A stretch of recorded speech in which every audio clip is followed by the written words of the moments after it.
Ryan Reynolds here for, I guess, my 100th Mint commercial.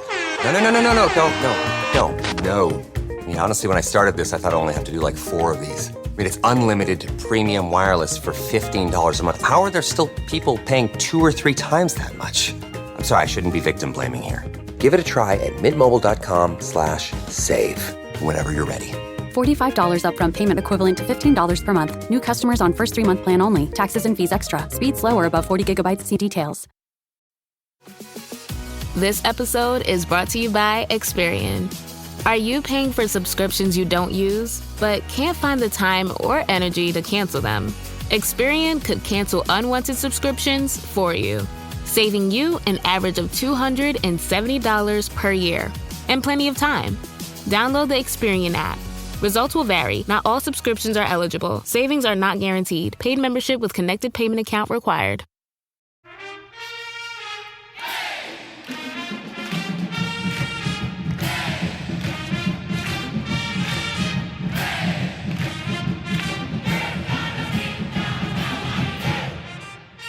Hello there, Duke fans, and welcome to episode number 639 of the Duke Basketball Roundup. We mentioned earlier this week that we'd be back in your feeds very soon with some information about name, image, and likeness, about the transfer portal, about portal or rankings. We have a lot of stuff to cover on this show, mainly those 3 topics. But before we get into all that, I am Donald Wine. I'm your host for this episode. It is July 24th, and the Olympics have started yet not started. We are T-minus 2 days away from the opening ceremonies, but let me tell you, if you are a soccer fan like me, you had a wild day. Jason Evans is also with me. I don't know if you saw these games, Jason, but one game literally took 2.5 hours to complete. Wow. Yes, after the game was supposedly over. You will see it on every highlight package for the rest of the day. ESPN, CNN, anything else that it does sports, you will see it. But Jason, how are you doing this afternoon? I'm doing pretty well. Yeah, sorry. I had a very, very busy day. Joe Biden is about to deliver an important speech this evening. Benjamin Netanyahu was talking to the U.S. Congress. I was buried under Netanyahu and protests and politics at work all day, and it turned into the longest day I've had at work in quite a while. So yeah, I apologize. And so I didn't get to see the soccer, the start of the Olympics. I will say, you know what I did do on my way home? I listened to the latest episode of the Brotherhood podcast, hosted by CFOS, Caleb Foster. This time he was talking to Malik Brown. It is a short and sweet one, Donald. It's like 11 minutes long. It's really short. Partially why it's really short is because both Malik Brown and Caleb Foster talk really fast. Now, look, I'm a guy, I think people who listen to this podcast probably go, that Jason, he's a motor mouth. He talks too fast. I've had friends who say to me that they usually listen to things at 1.5. Like I listen to everything at 1.5, and they're Same. like, I can't listen to your podcast at 1.5. You talk too fast. Well, Jason, it's funny. The funny thing is, before you get to that, the funny thing is when we do the episode, right? I listen in regular time because if one of us is editing, we have to listen in regular time to get everything together, and it's the slowest point that we'll ever see. And it's funny because I kind of don't recognize our voices in regular 1x until we edit, but 1.5 is so, when I listen back, I feel like I want to make sure that I'm not the Micro Machines guy, and I know that dates both of us because we know who the Micro Machines guy is. Some of the younger generation didn't have that privilege of knowing who the Micro Machines guy is, but let me tell you, he talked really fast, and we tried to do it where we aren't talking as fast, which is, I'm glad the people in 1.5x are at least able to hear one of us some of the time. So the reason I was mentioning this is Caleb Foster is another guy who talks kind of fast. And at one point toward the end of the episode, when he's talking to Malik Brown, he goes, favorite pro team? Now, what he said there was favorite pro team. Malik Brown thought he said favorite protein. So he asked Malik Brown for his favorite protein. And Malik Brown says, chicken. I was gonna say favorite poutine, which chicken would also be an acceptable answer there. So yes, exactly. I cracked up. It takes Caleb a second to be like, chicken, and then he goes, no, I said pro team, not protein. Very funny. I also wanted to point out. Go ahead. Uh, Malik Brown is asked by Caleb Foster, who's been sort of the most surprising guy, the best. I'm trying to remember. I don't think he says the best player, but I think he says like the best, maybe the best freshman, I forget the exact wording. I should have recorded this, but anyway, he says Kon Kneuppel. That's what Malik Brown says. Donald, the amount of buzz that we've been getting coming out of scrimmages and practices on Kon Kneuppel is like nothing it's Kon Kneuppel. Nothing I've heard in a long time. Honestly, Jared McCain was not getting this kind of buzz a year ago. And the fact that Flip wasn't the year before that, right? Like exactly guys who burst onto the scene. Yeah. Yeah. The fact that Kon is doing this while a certain Cooper Flagg is around, and the people aren't like, oh, it's Cooper. Oh, it's who's been the best? Oh, it's Cooper. Like you would expect Cooper, but it's been Kon, which is really interesting and exciting for Duke fans. The other thing that Caleb asked Malik Brown is he says, other than yourself, because Malik Brown is a great defender, and you always say other than you, so people don't have to brag. Other than you, who's been the best defender? This is interesting. He says Khaman Maluach. And that amount of length, that amount of size is just like it's a chore. It is tough to deal with that kind of stuff in the middle. It's very intriguing to me, very interesting to hear Malik Brown say, yeah, that big dude, the 7'2" guy, like the 7'5" 7'6" wingspan, he's the best defender. That's, if you're a Duke fan, that's a very interesting development. Interesting and refreshing to see somebody who is competing with another guy on the team saying that guy is the guy that has been excelling on the defensive end. Again, it's coming from a guy who is an all ACC defender. He knows defense. So really cool. I need to check that out. And also just I have to catch up on the Brotherhood episodes. I'm a couple behind, but it's cool to have C Foss in the driver's seat now that Ryan Young, unfortunately, has exhausted his eligibility and has to graduate and go on to life beyond Duke. But we'll save that for another day.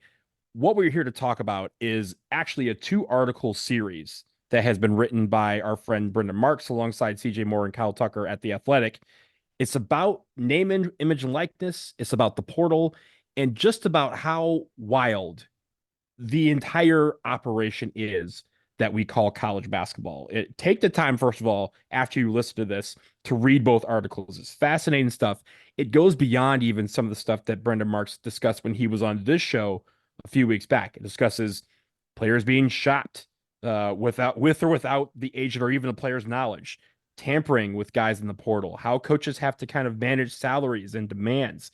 One coach compared it to Major League Baseball, where you have the Yankees and the Dodgers, and then you have some teams that are the Royals, the collectives that are involved in this. There's just a lot of things that go on with regards to name, image, and likeness specifically, and then also the transfer portal and how those two kind of marry together to form this kind of wild, wild west that we've seen here in college basketball. Jason, I'm going to start with this. A record 1,962 players on the men's side were in the NCAA transfer portal this spring. And as I've mentioned, we've talked a lot about NIL in the past. We've talked about the transfer portal in the past.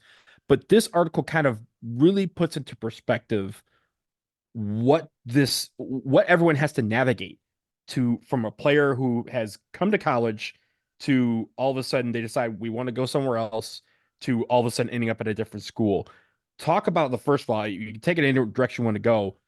What's the major part that you took from these 2 articles about this whole Wild Wild West scene that we have here? I think the biggest thing is that no one knows sort of where it ends.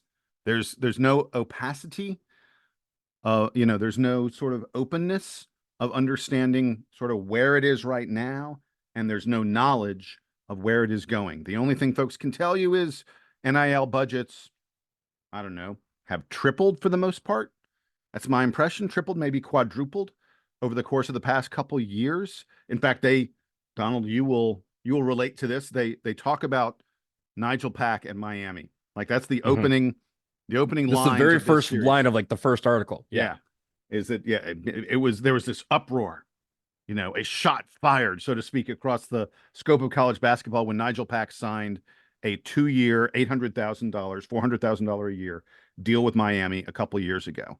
And that you can almost hear in this article people saying how quaint, how cute that is. And someone says, what kind of deal would someone like a Nigel Pack get today? And some guy says double it, and then someone else says no. 400 grand a year. That's the fourth or fifth player on a high major roster at this point, not even necessarily on a title contender. It is abundantly clear that teams, if you're in a Power 5 conference, if you're a team that wants to compete in a Power 5 conference, you got to be, somewhere around 5 million. But the key thing to me is this: no one knows where that number's going. That's where the number was a few months ago.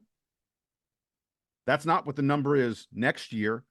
And they talk about the fact that in any market, like in real estate, stocks, whatever it may be, with an IPO or something like that, a new stock, things keep going until they start to slow down, and it's not starting to slow down yet.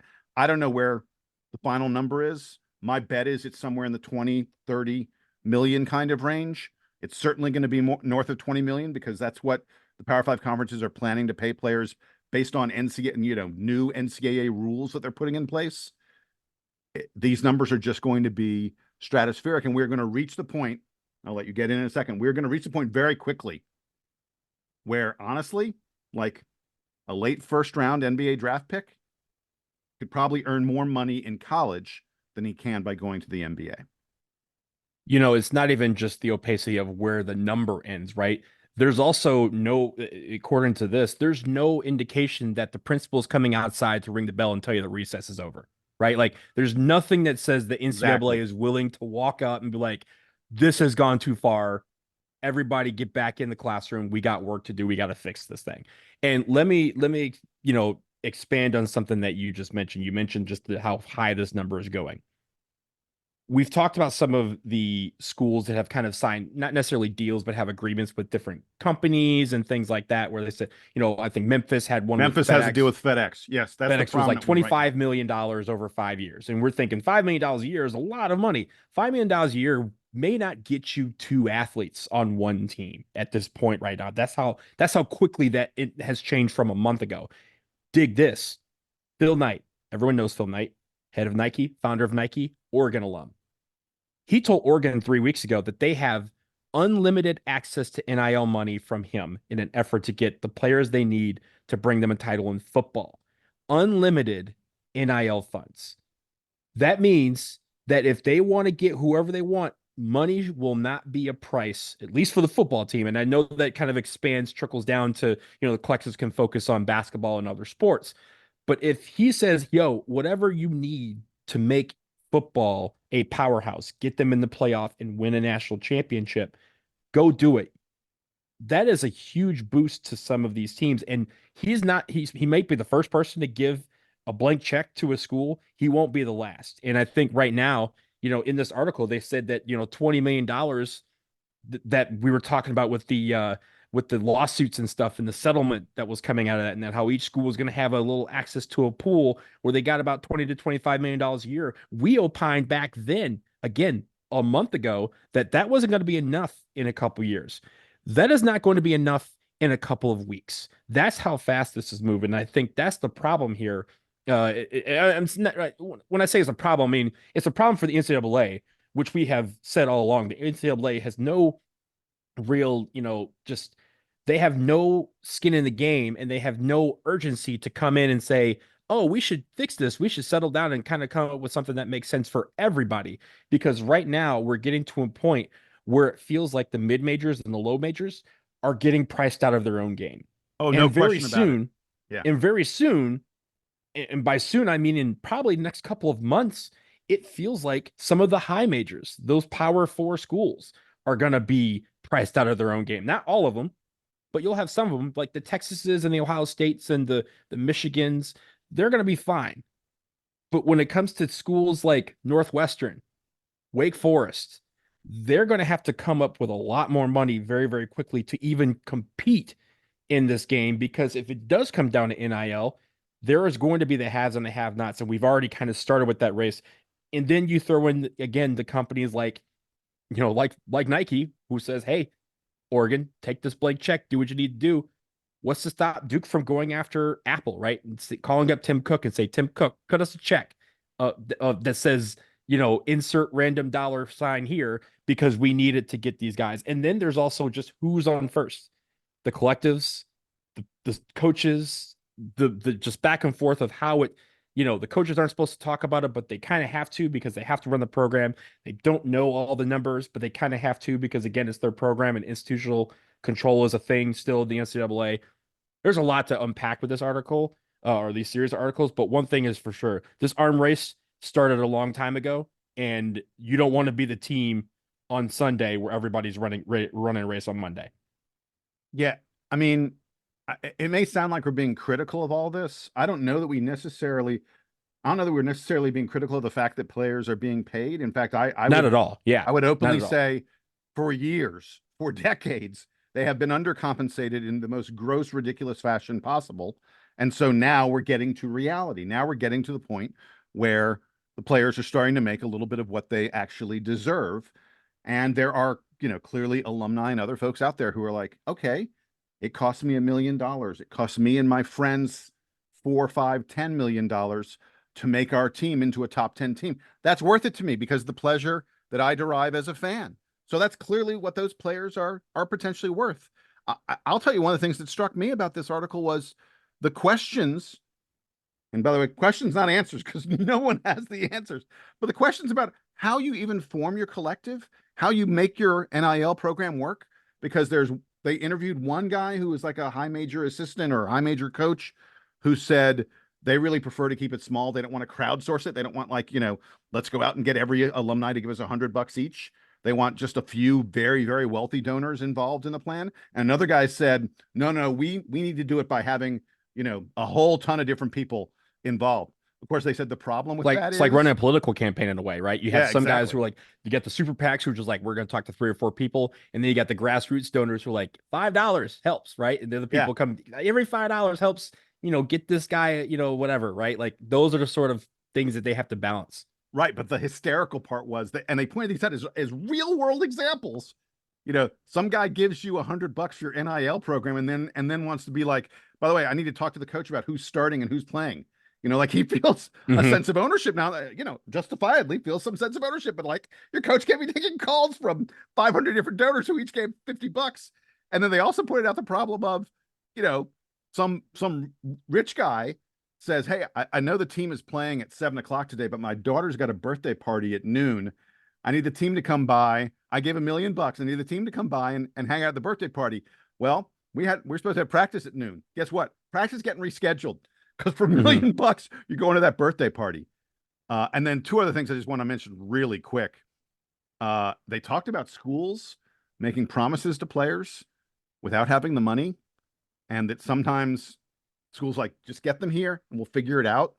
Or the Florida situation with that guy who was promised a $13 million deal and then got there and he was like, 13 million who'd you talk to?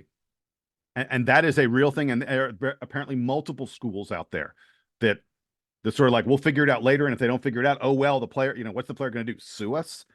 And by the way, that's going to start. They are going to sue. It already happened again, Florida. And then the other thing that I thought was fascinating.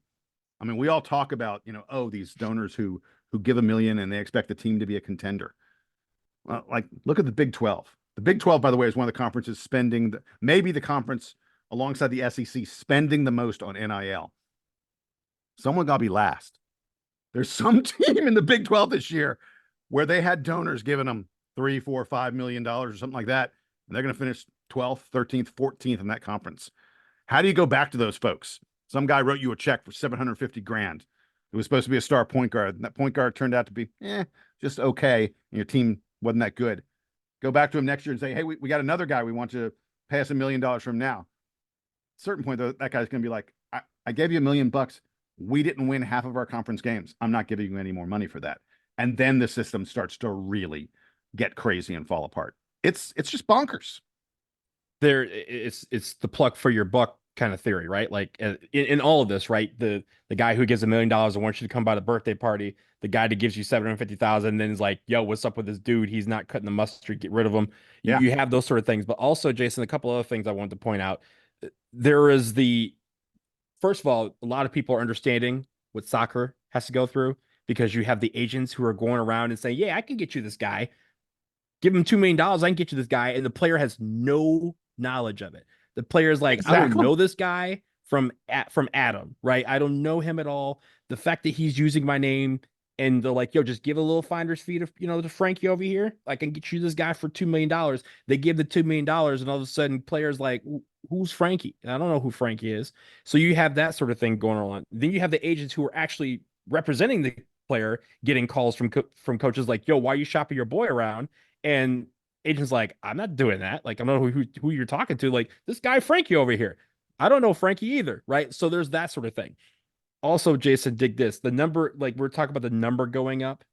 There's a couple of things that have kind of diluted and kind of muddled what is going on here, right? The first thing is, do you know who one of the top 3 earners is in NIL in all of college? It's Livy Dunn, a gymnast. Right. Right? That affects everything because every guy who comes in sees that number that she has and is like, for whatever reason, are like, yo, I'm worth more than her. And she's really good at what she does. And by the way, she's going back to LSU for a 5th year because she can make that bread.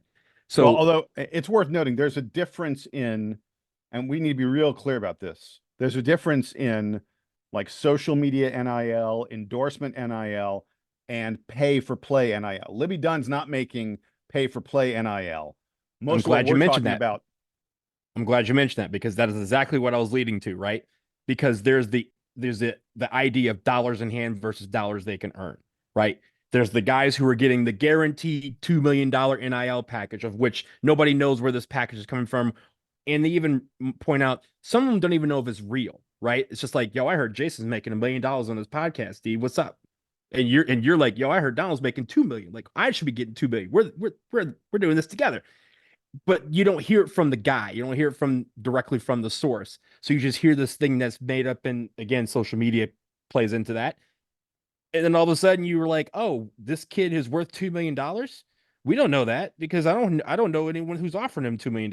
But I keep hearing this, and I keep hearing we need to go more than that. But then there's also the idea of a guaranteed $2 million deal to attend one school in favor. And some people are turning it down because, hey, they're like, I don't even know if that's real, but also I can get 1.5 from this other school that has more connections with big time companies like a Nike or an Adidas or an Apple or something like that, where you can get an NIL deal from them and make even more money down the line, even after you leave the school. So it's all questions where the athlete is sitting there like, hey, I don't know what to do here. There's this promise over here. There's that promise over there. Which one's real? And then you have the coaches who are hearing, yo, I hear this guy's going for 2.5. We should offer 2.6. And then, and we've heard about this with Duke, right? Back in the old days, like a year ago, like Duke was offering, lesser numbers than other schools. But they were saying, hey, look, you're going to be a Duke. Our social media is off the charts. You're going to have a brand that is going to be worth way more to you down the line because more people are going to know your name, and you won't have to worry about the guaranteed money now. You'll get it down the line because people are going to know who you are. That is all we're all of this again, where the principal's in his office eating lunch and everyone's out in recess and it's chaos. And that is what NIL is right now. That's what the transfer portal is right now. And the principal is still out to lunch. Yeah. And the bottom line is, folks, we've sat here talking about it. You need to go read these articles by Brendan Marks if you can. Again, they're in The Athletic. Brendan and a couple other folks for The Athletic put these together. I think the unique thing about them is that rather than it being the Athletic writers summing things up, they just pull out a bunch of quotes for you from coaches, from players, from agents, from NIL collective organizers and such, and present it to you in their own words, obviously anonymously. But that's part of what makes it so powerful, I think, Donald. And then our overriding theme is the NCAA is an absentee landlord. As you said, the principal's not coming out. And I don't know how the NCAA gets the horse back in the barn, so to speak. Or more importantly, I don't know how the NCAA gets this under control in a way that preserves some semblance of a of a competitive balance and a legitimate playing field, it's very problematic right now. I mean, I think one of the reasons that you're seeing a lack of competitive balance in college football with the Alabamas, the Georgias, the Michigans, the Ohio States, sort of the same teams being at the top every single year is because those teams have so much money that other teams just can't compete. And I guess, maybe I'm being blind. I guess the same thing's probably true. I mean, UConn's won the past 2 titles. You know, certain teams are in the top 10 every year in college basketball, and those are the teams that are paying the most. So it's a problem in every sport. It's just not what we grew up enjoying about these sports. You know, the feeling that that our team is being developed by our coach, that kids are attending our school because they have a relationship with the school and with the coach. These things are going away in favor of money. Again, that's not necessarily a bad thing, but it's just such an adjustment. And I know that there are college basketball fans and college football fans who are giving up or losing interest as a result of it. I think it requires, just like there's been a shift in this landscape I'm sorry, it's 6:01. The landscape just shifted again, right? Like it's that quick. And it requires a shift in mindset as well. There are obviously a lot of people who are college fans who are college fans only. And I'm not talking to those people necessarily, because they're going to see a stark change no matter what. If guys get Chick-fil-A sandwiches for free now, that is a stark change from what it was 5 years ago, where if you even said the word Chick-fil-A around a student athlete, they would have to pay you like $3.50 for the right to even say Chick-fil-A. Like that, like it was that strict. When I was in school, what's his face? Richard Jefferson got suspended for going to the NBA Finals with Luke Walton.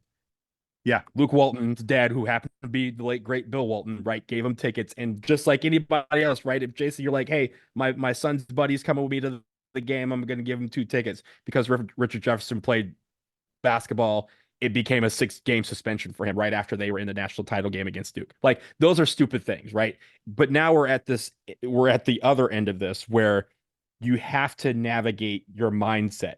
You have to think about this like the pros. I love the Pistons, right?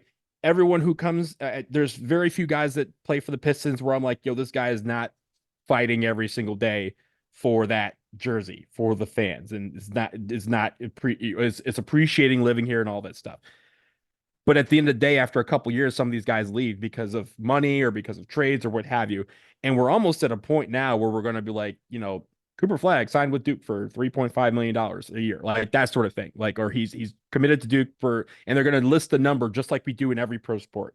So the mindset is going to have to shift for all of us, not just the people who grew up with the purity quote of the game, but also the people who are coming in now, because as we speak, this landscape, these goalposts continue to shift, and we have to keep up with it. Otherwise, you're right, it won't look like the game that we remember, but it's almost going to be, in a way, the fault of the fan who decided that they were going to live in 1996 as opposed to coming into 2024. It's going to be fascinating how it continues to develop. I feel for everybody that has to deal with NIL in athletic departments across this country, including at Duke. I'm sure it is a just absolutely mind-boggling thing that they didn't think that they would have to deal with a year ago, and now it consumes them. Happy birthday, Smitty, by the way, who is the head of NIL strategy at Duke. He just had his birthday yesterday. Hopefully he gets to celebrate it instead of having to deal with this. But it's, at the end of the day, it's very interesting how all of this has come together and how quickly it is moving. I don't think even when we discussed it and we just said, hey, it's going to move very quickly, neither of us imagined how fast this thing was going to move. Jason, the final word. No one knows what happens next. That's my final word. And that's a little bit scary. It's a little bit exciting, but it is also more than a little bit scary. If you're our John Shire, if you're a Nina King, and so on and so on. I mean, that's just where we are. And when you're someone like Duke, where when we used to know what happened next, or we used to know sort of where the landscape was, We knew we could pencil ourselves in to be a top 5, top 10 team every single year. I remember several years ago, someone was talking to Ken Pomeroy, and they said to him, I forget the exact question or whatever, but he said, "Do you want me to give you my top 5?" They're asking him, I guess, about next year. And he said, "Would you like me to give you the top 5 teams for a decade from now?" And the person was like, "What are you talking about?" And he said, "I can tell you, not for certain, but I have a pretty good idea that Duke, Kentucky, Gonzaga, UNC, and Arizona are going to be in the top 10 years from now." He said, "I have no idea who's going to be on their roster. I don't know who their coach is going to be, but those teams are almost always in the top 10, and they will be in the top 10 a decade from now." And Donald, that is not the reality. That's not the landscape anymore, because I can't say for certain that Duke, Kentucky, Gonzaga, UNC, and Arizona, and Kansas, I think maybe it was Kansas, whoever it was, you can name them yourself. I can't say for certain that those schools are going to necessarily have the NIL resources to continue to do it. And that has suddenly become the most important factor. It's crazy. Hey man, how about we take a break and then talk about next season? Look, it's July, Jason. The big thing, a lot of people like to do Christmas in July. I'm doing a Christmas in July party this weekend, going to visit some friends to do so. But it's Christmas every day in NIL. You open up the gift and you don't know what you are going to get. And every day you wake up and if Jason, if you were a producer at CNN and NIL, I would actually make you like go on vacation and never come back because because your work would be insane. That's how quickly it's moving. We're gonna leave it there. Again, read those articles by Brendan Marks, CJ Moore, and Kyle Tucker. Fascinating stuff. And again, we'll breed a lot of questions. dbrpodcast@gmail.com. Send them to us. I promise you, when you send them to us, we will not have the answer. But if we get a couple of them, we might try to put this together and see if we can give an educated guess as to what the future holds for us. We will take a quick break first. On the other side, we're dealing with analytics. We're dealing with rankings. At the same time, one guy has Duke in his rankings. Figure out where we're going to be after this.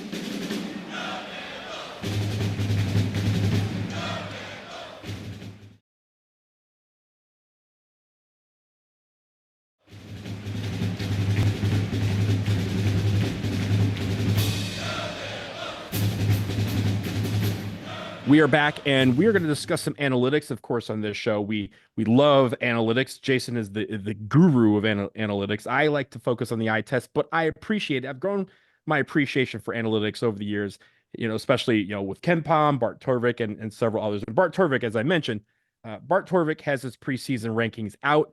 And Jason, why don't you talk about where Duke is? Because Duke, you don't have to look very far to find Duke, but I think it's also about how he ranked Duke that is important here. Yeah. So I want to say this, first of all. I actually have reached out to Bart Torvik. I have had a very brief conversation with him, and he's busy at the moment. He has a real job. He's a lawyer, and he's just he's very busy with his legal career at the moment, but he has agreed that he will chat with us and be a guest on this podcast probably sometime in the next few weeks or month or so. Looking forward to having him on, and we will go in depth with him on how he comes up with these numbers and what he sees in teams and what he plugs into his computer to come up with his rankings. But he has done his 2025 preseason projections. He says, I say he, but it's really his computer. Again, he's plugging data and info into his computer based on transfer rankings and how players did in years past and their reputation as high school players and the such, and puts that all in his computer, and then it spits out a bunch of numbers. And the number it has spit out says that the Houston Cougars will be the #1 team, the best team in all of college basketball next year.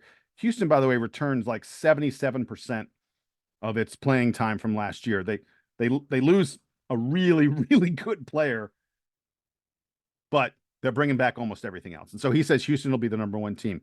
The team that he says will be #2 in the land is the Duke Blue Devils. Bart Torvik's projections are arguably more bullish on Duke than any other team, than any other set of preseason rankings out there. He has Duke as the #2 team in the country. He expects that Duke will have the 3rd best offense and the 3rd best defense at the same time. And in half a second, I'm going to sort of begin to break down exactly what he thinks of this Duke team. But just to give you the rest of his top 10, and again, these are not a guy's opinion. These are based on his analytics. These are based on numbers.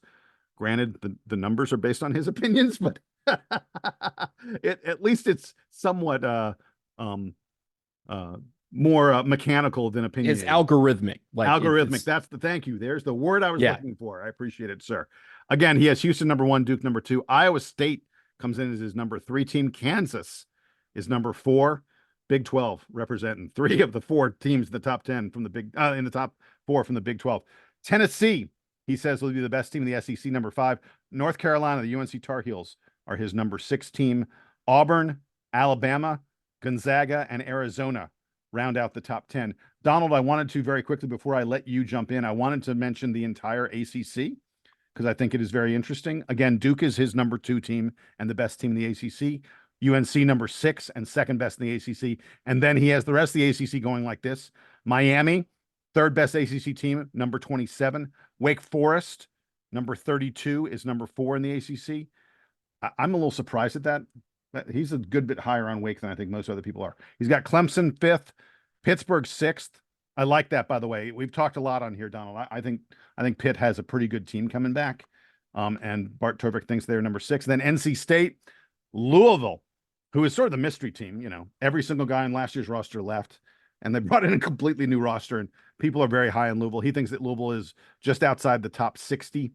And then Virginia, Notre Dame, and on and on and on. I'm not going to bother to mention everybody. I think that sort of realistically, it looks like he thinks once you get down to about the 8th team or so in the ACC, right around that level where Virginia's at, that's sort of where he thinks you get pretty close to the NCAA bubble. But I'll let you take a little bite before we get. He's got some specifics on the Duke team that I think are interesting. But what's your feeling about his overall rankings and having the Blue Devils number 2 with the 3rd best offense, 3rd best defense? I think, first of all, I think we hope that would be the case, right? I hope we have a top 3 defense and a top 3 offense. That would be fun to watch this season. Oh yeah. And it, everything that trends towards what this coaching staff was looking for, the transfer portal and with these players, right? We've talked about them wanting to get meaner, tougher, bigger, longer, faster, and more tenacious on defense. And I think he wants the defense to pace the offense. I think that's going to be pretty clear. And if we have a top 3 defense and a top 3 offense, I think that's going to be great. When you were looking at the ACC rankings, I think it was actually interesting because if you recall, when I went to Vegas, we had the rankings. It's pretty similar, right? We had Duke UNC, and then you had Miami at number 3, and I think their 4th was Louisville, not Wake Forest. Correct. Yes. But Wake Forest was right in that ballpark. So I think it's very interesting that his numbers kind of reflect that. Maybe Vegas does know a little bit about what it's talking about so far this offseason, but it's going to be, I think once you get past the known commodities of the ACC, it's a crapshoot because, again, just like we talked about, NIL and transfer portals have really decimated some teams, and it also has really rebuilt some teams. Louisville is a completely different team than they were last year, and so it's going to no one can say they know definitively what Louisville is going to do with 12 new guys. Nobody does, and not even the coach, not even those players. But also Duke's kind of in that situation too, right? We only have like 3 main guys returning this year from the last year's roster, not just the guys that were on the court. So it's very, very interesting to see how that all works, but it's also fun to see that the analytics sometimes match up with what people are talking about. Yeah, so let's dive a little deeper into Duke specifically. And again, it's all computer-based projections and such. He says the Blue Devils are going to go 22-6 on the season and 16-14 in the ACC. He projects that Duke will win the ACC by 2 games if they go 16-4. And then the other thing he says about Duke is, and I can't believe that he actually does this, but his projections tell you how many points per game and rebounds per game and assists per game that you expect to get from each player. He says, his computer says, I should say, that Cooper Flagg is going to average 19.1 points per game and 7.6 rebounds per game. And that will easily lead the Blue Devils. He expects Tyrese Proctor to be the 2nd leading scorer on the Blue Devils at 14 points per game. Then he has Khaman Maluach in there at 11, a little more than 11.5 points per game and then Caleb Foster at 10 points per game, and then on down from there. One thing I'll take a little exception with Mr. Torvik's computer. He expects K2 Kon Kneuppel to average 3 points per game. Donald, I'm gonna go out on a limb and say that I bet if what we've been hearing is even remotely true, K2 going to average a lot more than 3 points per game next year for the Duke Blue Devils. I guess that's part of the failing of this kind of thing is that, there's no accounting for what the eye test is apparently telling people who are watching players playing that he's going just based on, rankings and the such. But it takes emotions out of it too, right? Like we can sit just think about it. We have spent a whole summer overreacting to every little nugget of news that comes down about our guys, and rightfully so. But if you took our podcast and put it into a computer, it would spit out a very different number than Bart Torvik's computer, probably just because of the emotion. But I also think, Jason, going back to Duke, something that you mentioned when we were discussing this a couple weeks, or I guess it was a week ago when it first came out, isn't it true? And you, I think you have the numbers in front of you, that Houston and Duke are kind of separated from the rest of the top 10 by a considerable portion. Yeah. Oh, that's definitely true. He takes, I mentioned that he has Duke as the third best offense and the third best defense. He takes those and combines them together and comes up with a number. And Duke and Houston in the combined number in Torvik's rankings are fairly close to each other. But there's then a pretty big step down to get to Iowa State. In fact, I think Iowa State is sort of, as the number 3 team, is like closer to like the number 6 or 7 team than they are to Duke as the number 2 team. That Duke and Houston have set themselves apart in his rankings. Look, none of this really matters. All just conjecture. It's all just ones and zeros. Mm-hmm. But at least at the moment, the ones and zeros really, really love the Cougars and really love the Blue Devils. And I also think when you talk about Duke, we've kind of hypothesized how this season is going to go. Are we going to come out the gates absolutely, blazing? Maybe not, right? We have opportunities to do so. We're obviously going to have a fairly loaded non-conference schedule with some really big opponents that we're going to be facing. One coming to town, we're going to hit the road for one. We're going to be at a neutral site for a couple. So we have those opportunities to showcase this team and show how they are, but that's going to be very early. But then you also have, we've talked about how Khaman Maluach, for example, you mentioned that Bart Torvik projects that he's going to be the third highest scorer on the team, but we've also projected that he might not be getting as much playing time to start the season because it may take her a little longer to come along. Which one's going to win out is the question, right? Like, is he going to come back from the Olympics and all of a sudden he's just going to be a new man, and all of a sudden the coach is like, well, guys, he's playing 37 minutes game and he's going to average 10, 15, 5 and 12 blocks. Like, we don't know. Will Cooper Flagg average 19 points? Yeah, that's probably the closest thing we have to that sounds about right. It could be even higher, right? Like, based on what we're hearing, because he's apparently that good. So there's a lot of things about these about these rankings that we can take and go, that's interesting. But it also kind of gives us, again, this is where the emotions, you have to kind of suppress them to be like, no, that's absolutely wrong about Kon Kneuppel. There's no way he's going to, average just 3 points a game. He's going to average 12, right? Because for me, I'm like, yeah, he's going to take more than 2 shots a game, and he probably will make more than 2 shots a game. There's your 4 points. There's your 6 points, really, if he's talking threes. So you have to kind of take the numbers and kind of, again, take them with a grain of salt, especially this early on. But as we approach the season, these are all little things that we can use for our stats game, which I think is great. Yeah, and it's just, it's an interesting time of year. Yeah. As we try and figure out the tea leaves and the computers and all that other kind of stuff. And we're just guessing. I will say, I was surprised this came out so early, because I want to say last year they didn't come out until maybe a little bit later in the summer, early fall, September range, right around when the official practices start and we have the schedule. And it kind of felt like that and KenPom in the schedule kind of hit around the same time. I feel like it, or at least that just may be my feeling. It may not have been actual reality, but it felt like this is a little early for these rankings. But again, it's great because it gives us kind of a barometer of what other people are thinking about our team. I'm glad we have it. I'm glad we got it, because otherwise you and I wouldn't have anything to talk about.